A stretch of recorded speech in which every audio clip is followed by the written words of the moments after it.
Hello, dear seekers of wisdom and inner peace. Overlooked aspect of life, how to recognize and protect yourself from toxic and manipulative people. You may have encountered someone whose presence feels draining, whose words twist reality, and whose actions seem to erode your confidence little by little. But how do you truly identify them before it's too late? And more importantly, how do you protect your peace, mind, and soul while navigating relationships with such individuals? In this video, we'll explore 6 powerful red flags that reveal toxic and deceptive people, drawing wisdom from Buddhist philosophy, Stoicism, and human psychology. We'll share real-life stories, deep reflections, and most importantly, practical tools to reclaim your inner strength. This is not just about avoiding toxic people. It's about mastering your energy, setting boundaries, and cultivating peace in a world that often tries to shake it. So take a deep breath, settle in, and let's begin this journey together. Have you ever entered a room and felt the air change? There was no argument, no raised voices, no harsh words. Yet something felt off. Maybe it was the way someone looked at you. Maybe it was the subtle tension that seemed to creep under your skin. Or maybe it was just a feeling, an invisible weight pressing down, making you uneasy for reasons you couldn't explain. Our instincts are powerful, but modern life has taught us to ignore them. We explain away our discomfort. Maybe I'm overthinking it. They didn't mean it that way. I shouldn't be so sensitive. But what if your gut is trying to warn you? The truth is, evil doesn't always come with a warning sign. It rarely announces itself with villainous laughter or an obvious snarl. More often, it arrives with a smile, a gentle voice, and an illusion of kindness. It gains your trust before it takes your energy. And by the time you realize what's happening, you're already doubting yourself. This is why learning to recognize the red flags early is not just helpful. It's essential for your well-being, your clarity, and your ability to live a life of peace. Today, we'll uncover the 6 most dangerous signs of toxic individuals, the manipulators, the deceivers, the ones who slowly erode your reality until you no longer trust yourself. We'll also explore how Buddhism and Stoicism teach us to navigate such situations with wisdom, clarity, and inner peace. If you've ever felt drained, confused, or controlled by someone's presence, this message is for you. Let's dive into the first red flag. Red flag number 1. The master of deception. They lie as easily as they breathe. There is something profoundly unsettling about being lied to. It is not just the words themselves, nor the falsehood they contain, but the invisible wound they leave behind. An erosion of trust so subtle, so insidious, that you only notice its full damage when it's too late. Lies are like fine cracks in a mirror. At first, you might not see them. A little distortion here, a small inconsistency there. But one day, as you look at your reflection, you realize that the mirror is no longer whole. It has splintered beyond repair. And yet, deception is not always obvious. It often comes wrapped in charm, delivered with a soft voice, a kind smile. The Buddha warned us about this when he spoke of Mara, the embodiment of illusion and delusion, who does not attack directly, but instead sows confusion in the mind. The liar operates in much the same way, not with brute force, but with the subtle reshaping of reality. Have you ever trusted someone so deeply, only to later realize that their words were merely a web of carefully constructed illusions? There was once a woman named Sophia. She was warm-hearted, trusting, and always believed in the goodness of people. In her life, there was someone she considered a true friend, Olivia. They had laughed together, shared dreams, whispered secrets in quiet corners. Sophia never doubted Olivia's loyalty, not even for a moment. But deception, like a snake in the grass, often moves unseen. First, it was little things. Olivia would tell one story to Sophia and another to someone else. A minor contradiction here, a small embellishment there. But over time, Sophia began to notice the pattern. Words twisting, truth shifting, reality bending. And yet, each time she confronted Olivia, the response was always the same. "You must have misunderstood. I never said that. You're overthinking." Gaslighting, as it is known today, is an insidious tool of deception. It does not simply seek to hide the truth. It makes the victim doubt their own ability to perceive reality. Sophia, like many victims of deceit, found herself caught in this web. She started questioning herself. Was I really mistaken? Maybe I do remember it wrong. And with each doubt, Olivia's grip on her mind grew stronger. It wasn't until another friend, an outsider to Olivia's tangled narratives, confirmed the truth that Sophia finally saw the full picture. She had not been mistaken. She had not imagined things. The person she had trusted was a master of deception, someone who lied not out of necessity, but out of habit, perhaps even for pleasure. Why lies are so destructive. Trust is a fragile thing. Takes years to build, yet only a single moment to shatter. In Buddhist teachings, trust, or saddha, is one of the foundations of human relationships. It is what allows us to open our hearts, to share our truths without fear.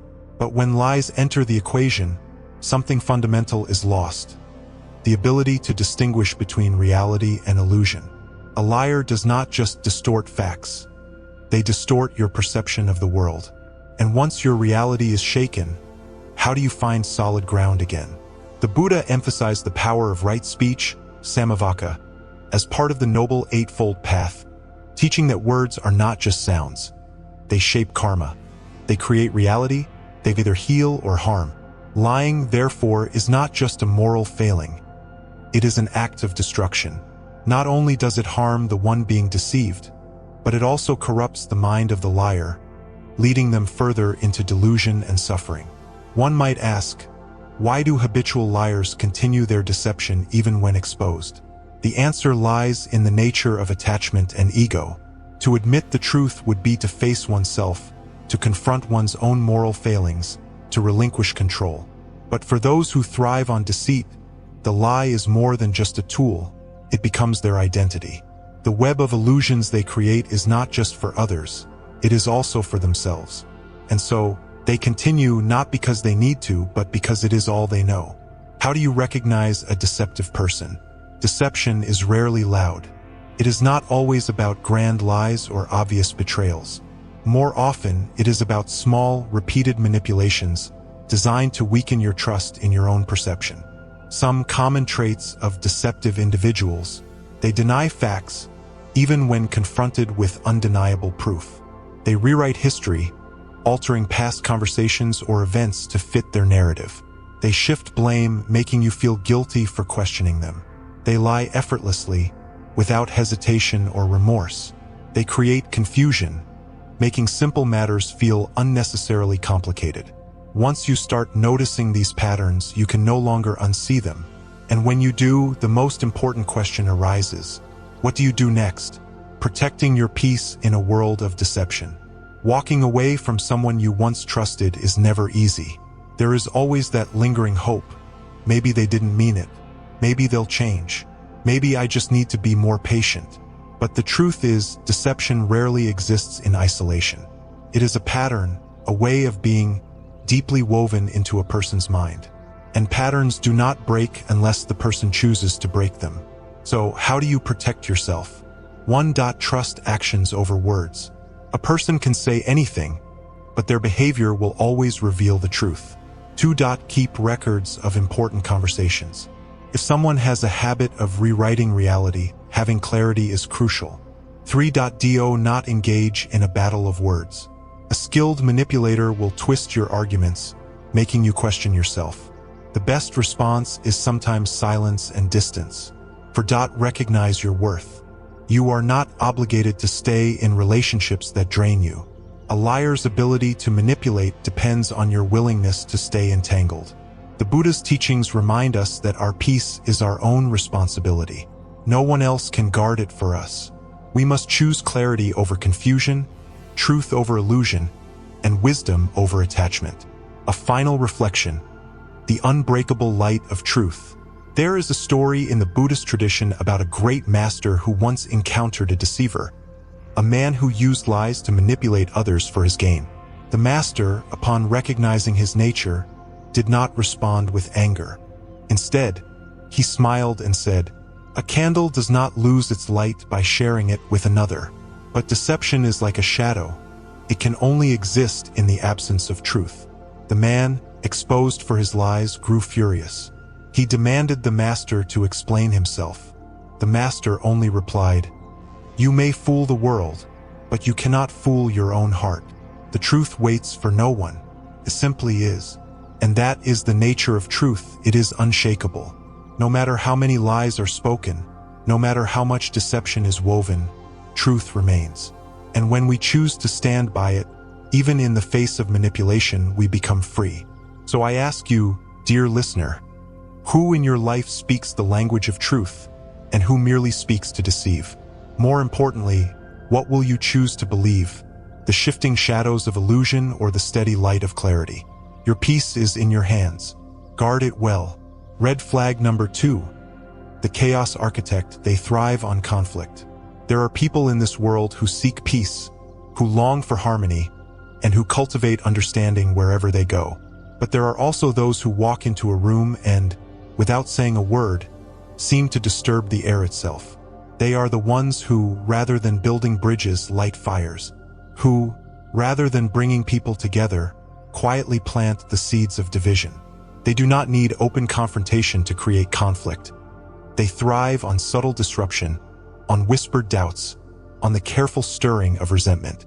At first, they seem harmless, perhaps even charming. They present themselves as kind, supportive, even generous with their attention. But over time, a pattern emerges. Wherever they go, tension follows. Conversations that were once light-hearted suddenly feel charged with unspoken tension. Friends who once trusted each other begin to question, to doubt, to pull away. And at the center of it all, sitting back in quiet satisfaction, is the one who set it all in motion. Have you ever met someone like that? Someone who never seems openly hostile, yet somehow manages to create conflict wherever they go. Buddhism teaches us that our inner world creates our outer world. If a person's mind is filled with anger, insecurity, and craving, then these qualities will manifest in their words and actions, even if they are hidden behind a polite smile. The Buddha often spoke of the dangers of false speech, words spoken with the intent to manipulate rather than to reveal truth. A person who thrives on conflict does not seek resolution. They seek power, and power is easiest to obtain when others are confused, divided, and uncertain. There was a man named Daniel. To most people, he seemed harmless, even likable. He always had a story to share, a joke to lighten the mood, and a listening ear for anyone who needed to vent. People found comfort in him, thinking he was someone they could trust. But slowly, an invisible thread of tension began to weave itself into the fabric of their relationships. Daniel would pull someone aside and say, in a hushed tone, "I probably shouldn't be telling you this, but Sarah was talking about you the other day. I don't think she meant any harm, but it didn't sound very kind." Then, later, he would find Sarah and say something similar. "I don't know if it's true, but I heard David was questioning your work. I didn't want to believe it, but I thought you should know." Neither statement was an outright lie. He never invented a story completely, just twisted the truth ever so slightly, just enough to make people second-guess each other. And once the seed of doubt was planted, it grew on its own. Soon, David started keeping his distance from Sarah. Sarah, sensing the change, withdrew as well. And Daniel, watching from the background, enjoyed the unraveling. In Buddhism, we often talk about Mara, the embodiment of illusion, the force that whispers doubts and stirs chaos in the mind. This is how suffering spreads, not through great acts of destruction, but through small, deliberate manipulations, through words that fracture trust and obscure truth. A person like Daniel does not cause conflict outright because that would be too obvious. Instead, they allow others to create the conflict for them. They simply provide the spark and watch the fire take hold. But why? A peaceful person finds joy in connection, understanding, and harmony. A person who thrives on conflict finds joy in division, power, and control. The more fragmented a group becomes, the more influence they hold, because they become the sole confidant of multiple people, each believing that Daniel is the only one they can trust. Have you ever felt the weight of someone else's manipulation, only realizing too late that you were merely a piece in their game? One of the most fundamental teachings of the Buddha is right speech, speaking with honesty, clarity, and kindness. Right speech is not just about avoiding lies. It is about refusing to distort the truth for personal gain. It is about choosing words that bring understanding rather than confusion, that foster peace rather than discord. When you encounter a person who thrives on conflict, the first step is awareness. It is easy to get pulled into their web without even realizing it. They speak with such concern, such apparent care, that it feels natural to trust them. But the moment you start feeling uneasy, suspicious, or isolated from others, that is your warning sign. A person who values you will bring you closer to others. A person who seeks control will pull you away. So how do we navigate relationships with people like this? How do we protect our peace in a world where deception can be so subtle? First, we must remember the principle of non-attachment. When someone tells you something about another person, pause. Do not cling to the words immediately. Ask yourself, is this true? Is this helpful? Is this necessary? The Buddha taught that much of our suffering comes from attachment, to our perceptions, to our judgments, to the stories we tell ourselves about the world. When we learn to step back from our immediate emotional reactions, we gain the clarity to see things as they truly are. Second, we must practice directness and courage. If someone tells you that another person has spoken against you, do not let doubt fester. Go to the source. Say, I heard something concerning, and rather than assume, I wanted to ask you directly. Deception thrives in secrecy. Truth thrives in openness. Third, we must recognize when to step away. Some people do not want resolution. They do not want clarity. They only want the thrill of control, the power of knowing they can influence emotions and relationships. When you recognize this pattern, you do not need to fight it. You do not need to convince them to change. Simply remove yourself from their influence. Do not engage in their drama. Do not feed their narratives. The less attention you give, the less power they have. There is a story in Buddhist tradition of a wise teacher and a student who came to him in distress. Master, the student said, there is someone in my life who always brings conflict. No matter how I try to be kind, they find ways to stir trouble. I do not know what to do. The master smiled and handed the student a cup of water. Drop a spoonful of salt in this, he said. The student did as he was told. Now drink. The student tasted the water and winced. It is bitter. The master then led him to a vast lake. Now drop the same spoonful of salt in here. The student obeyed. Now drink. This time the student tasted only fresh, clear water. The salt did not change, the master said, but the space in which it was held did. When your heart is small, even the smallest bitterness will overwhelm you. But when your heart is vast, no trouble can disturb its peace. This is the key to dealing with those who thrive on conflict. We cannot always remove them from our lives, but we can expand our minds, widen our hearts, so that their toxicity no longer consumes us.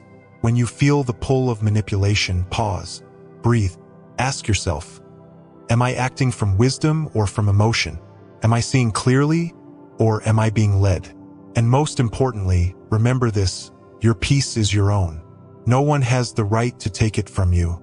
And so I ask you, who in your life brings harmony and who brings division? Are you holding on to words that were never meant to serve you? Are you feeding into conflict that was never truly yours? Your clarity is your strength. Guard it well. Red flag number 3. The gaslighter. They make you feel like you're always at fault.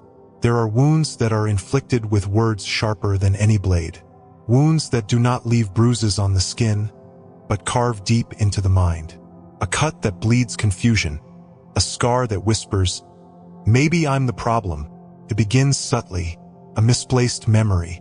A contradiction in a conversation. A feeling that something is off, but nothing concrete enough to hold on to. You question it, did I misunderstand? But when you bring it up, the response is dismissive. You're overthinking again. At first, you trust them. After all, isn't it possible that you did misremember? That you are being too sensitive? But as time goes on, the pattern repeats. Reality shifts, warps, bends under the weight of their words. One moment, you feel certain of what happened. The next, you're lost in a fog of doubt. And little by little, without realizing it, you begin to hand over your sense of self to someone else. This is gaslighting. Not just a lie, but a distortion of your reality itself. Emily never saw it happening to her, not at first. When she met James, he was charming, kind, a man who made her feel seen, valued, understood. He knew exactly what to say, how to listen. And so, when the first contradictions appeared, she dismissed them. She would bring up something he had said the day before, only for him to smile and shake his head. "I never said that." She would mention how something he did hurt her, only for him to sigh. "You're too sensitive. You always twist things." And then came the shift. Emily no longer trusted herself. Every time she felt upset, she found herself waiting for James to tell her if her feelings were valid. If she cried, he would roll his eyes. "I can't deal with this right now. You're exhausting." If she was hurt by something he said, he would scoff. "I was just joking. Why do you always take things so seriously?" Over time, Emily lost something precious. Her own voice. The Buddha once said, "Do not dwell in the past. Do not dream of the future. Concentrate the mind on the present moment." But how does one do that when the present moment itself has been twisted? When the mind has been trained to distrust its own experiences? Gaslighting is one of the most dangerous forms of manipulation because it does not just cause pain, it causes confusion. And a confused mind is a mind that can be controlled. The human mind clings to certainty, to a sense of stability. This is why the Buddha taught that suffering arises from attachment, because when we attach ourselves too deeply to something that shifts, we suffer. But what happens when the thing that shifts is our own perception of truth? A gaslighter thrives on this instability. They do not need to shout or threaten. They only need to plant doubt and then watch as it grows on its own. There is an old Buddhist parable about a man who lived by a river. Each day, he would walk to the water's edge and admire the reflection of the mountains in its stillness. But one evening, a stranger passed by and said, "There are no mountains in this river." The man laughed at first. "Of course there are." But the stranger shook his head. "Look again. I see nothing." The man hesitated. The reflection had always been there, hadn't it? He peered closer at the water. The sun had started to set, the ripples distorting the image. And for the first time, he wondered, what if he's right? What if there was never a reflection at all? And so, the next morning, when the stranger returned and asked, "Do you still see mountains in the river?" The man did not answer. This is what happens when a person is gaslit. They lose their certainty. The mind begins to second-guess itself, and in doing so, becomes dependent on the gaslighter for clarity. But why? Why would someone deliberately make another person doubt their own experiences? A manipulator does not seek truth. They seek control. A person who gaslights you is not trying to understand your emotions. They are trying to invalidate them. They shift blame, rewrite history, and distort reality, not because they do not know the truth, but because they need you to question it. They need you to be the one who apologizes first. They need you to be the one who backs down. They need you to be uncertain because uncertainty gives them power. But in Buddhism, power over others is an illusion. The only true power is mastery over one's own mind. When the Buddha faced Mara, the embodiment of deception and illusion, he did not fight. He did not argue. He did not seek to convince. He simply saw through the illusion, and by doing so, he took away Mara's power. The same is true for gaslighting. The moment you see it for what it is, its hold on you begins to weaken. So how do we protect ourselves? First, trust your instincts. If something feels off, it usually is. The Buddha taught that wisdom arises not from blind faith, but from direct experience. If your reality is constantly being questioned by someone else, pause. Look inward. What does your heart tell you? Second, keep records of important conversations. If someone frequently denies things they have said, write them down. Not as a weapon, but as an anchor for your own clarity. A gaslighter thrives on your forgetfulness. Do not give them that advantage. Third, surround yourself with people who affirm your reality. A gaslighter isolates their victims, making them feel as though no one else understands. But the truth is, The moment you share your experiences with someone outside their influence, you often hear the words, "That's not normal. That's not okay." And finally, detach from the need for validation. You do not need someone else's permission to feel hurt. You do not need them to agree that what they did was wrong. In the end, their denial does not change the truth. The mountains are still in the river, whether they admit it or not. There is peace in knowing that you are not crazy, that your experiences, your emotions, your memories, they are real. And no one, no matter how skilled at deception, can take that away from you. So ask yourself, who in your life makes you feel seen, and who makes you feel small? Who encourages you to trust yourself, and who trains you to doubt? Your clarity is your own. Your truth is your own. And your peace is worth more than someone else's illusion. Guard it well. We've uncovered the 6 powerful red flags of toxic individuals. But now comes the most important part. What will you do with this knowledge? Recognizing these warning signs is only half the battle. The real transformation comes when you start choosing yourself, setting boundaries, and walking away from situations that no longer serve your peace. Many of us stay in toxic relationships, not because we don't see the signs, but because we fear the unknown. We ask ourselves, what if I'm wrong? What if I'm overreacting? What if I'm alone? But here's what Buddhism and Stoicism teach us. You are never truly alone when you are at peace with yourself. Walking away from toxic people is not an act of loneliness. It's an act of self-respect. The Buddha once said, if you light a lamp for someone else, it will also brighten your own path. By removing negativity from your life, you create space for something better.